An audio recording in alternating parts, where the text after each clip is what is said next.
E outro motivo que eu queria dizer aqui para vocês de por que aprender a tocar flauta doce é que desperta o gosto pela música. E isso é verdade demais.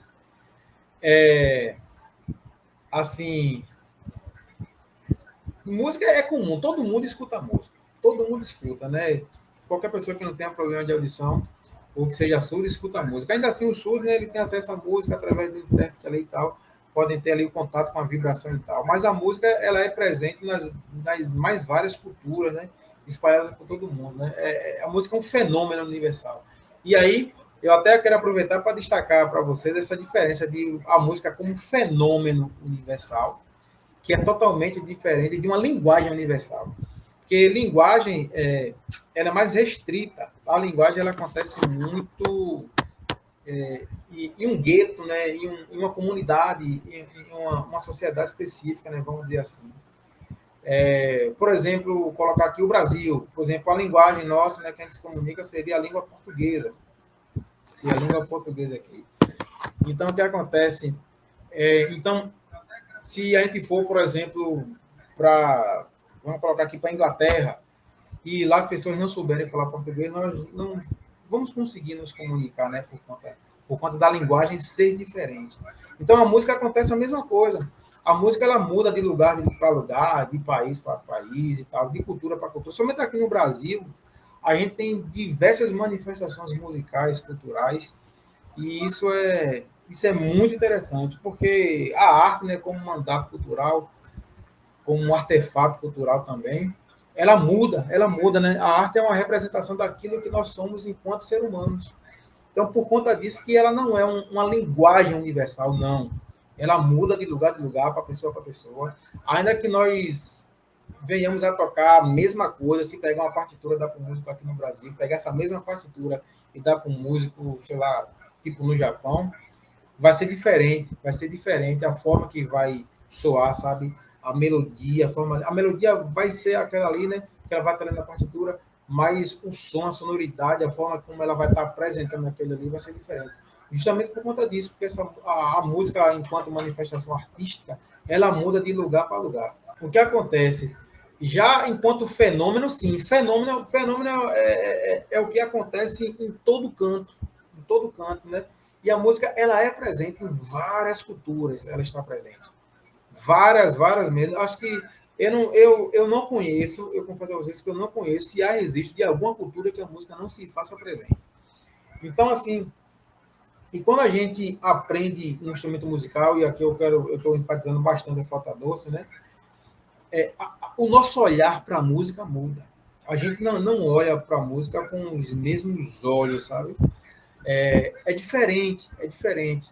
É tipo, vou usar uma analogia aqui, de um mecânico e de uma pessoa que sabe dirigir. Uma pessoa que sabe dirigir, ela vai entrar no carro ali, ela vai pegar o carro e vai dirigir e tal. Já o olhar do mecânico, ele sabendo dirigir, vai saber aquilo ali, só que ele conhece também o funcionamento do carro ali. É semelhante, sabe? É semelhante ao que acontece na música. É, as pessoas que apenas escutam não tem problema nenhum somente escutar música, tá, gente? Cada um acaba se familiarizando ali com a área. Mas quando você não somente escuta, mas você tem um entendimento das coisas que ali acontecem, isso é sensacional. A sua, a sua admiração, o seu senso crítico também até muda.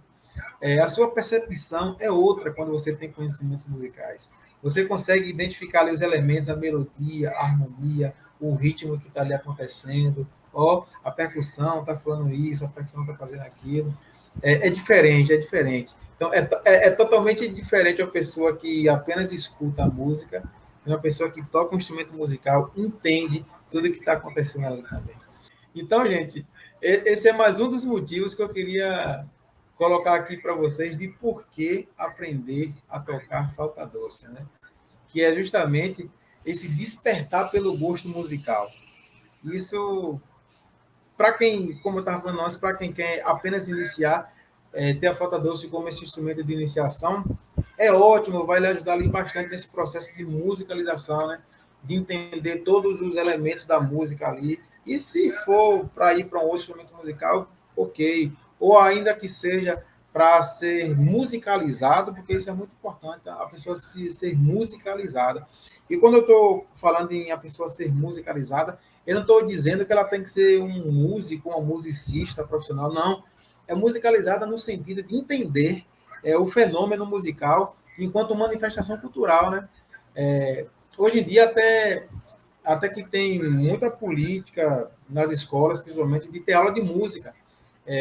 Talvez, eu não sei na realidade de vocês, mas até quando eu estudei arte na escola, na minha época era educação artística, né? Mas hoje mudou para arte, né? Componente curricular arte.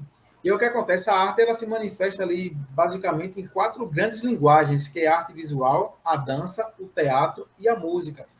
E aí tem uma lei de 2008 que obriga o ensino de música nas escolas.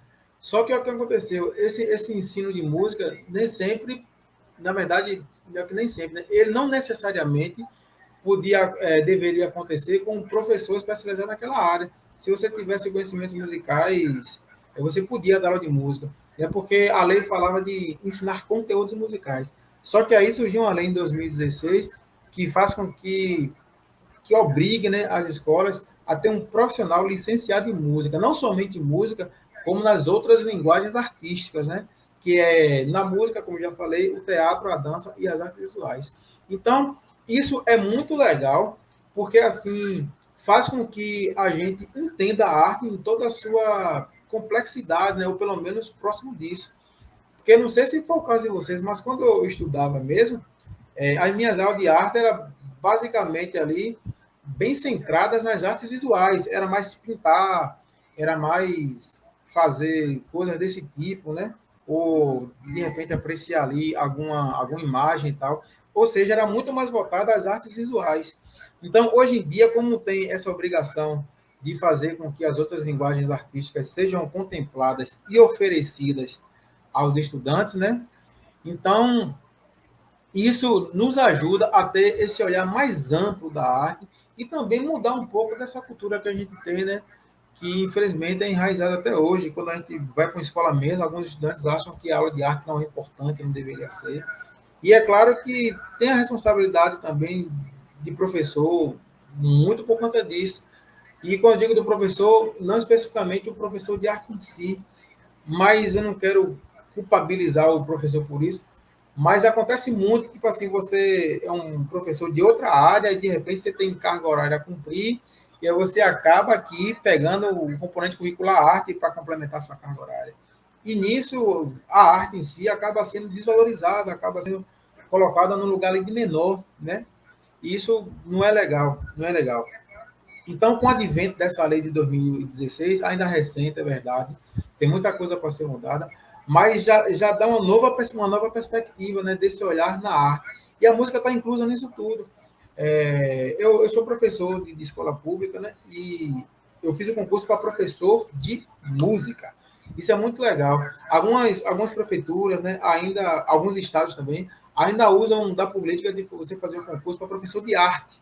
Só que acontece, é, hoje em dia, eu não sei afirmar para vocês se existe a formação de professor de arte, né? Existem alguns BIs de arte, mas a verdade é que cada um, todo mundo, naturalmente, acaba sendo específico, acaba indo por uma área, ou para uma dessas linguagens artísticas, como eu falei para você, acaba indo ou para a dança, ou para as artes visuais, ou para o teatro, ou para a música, né? Como é o meu caso. E aí, quando você vai para a escola, que você vai dar aula daquilo, obviamente você vai dar aula daquilo que você se sente mais familiarizado ou mais familiarizado ali.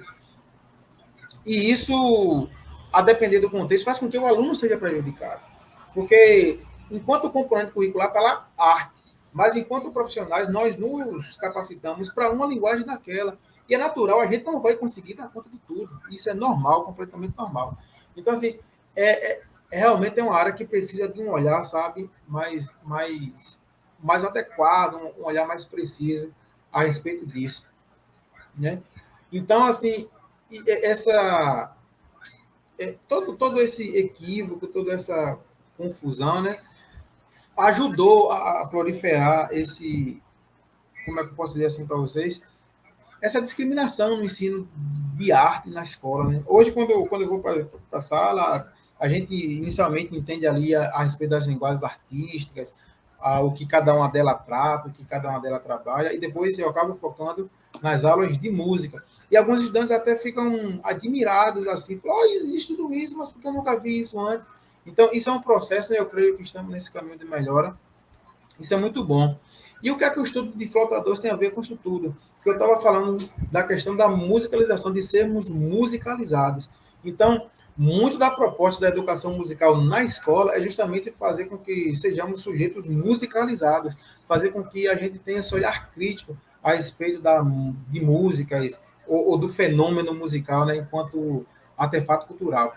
E o que acontece, quando eu digo ter um olhar crítico, não é somente escutar uma música e falar mal, né? A gente tem muito disso, de achar que crítica é somente falar mal, ficar falando os pontos negativos ali. Não, quando eu falo olhar crítico, é você analisar, saber o que está acontecendo e você poder dar uma opinião sobre aquilo embasada, de forma que você conhece, né?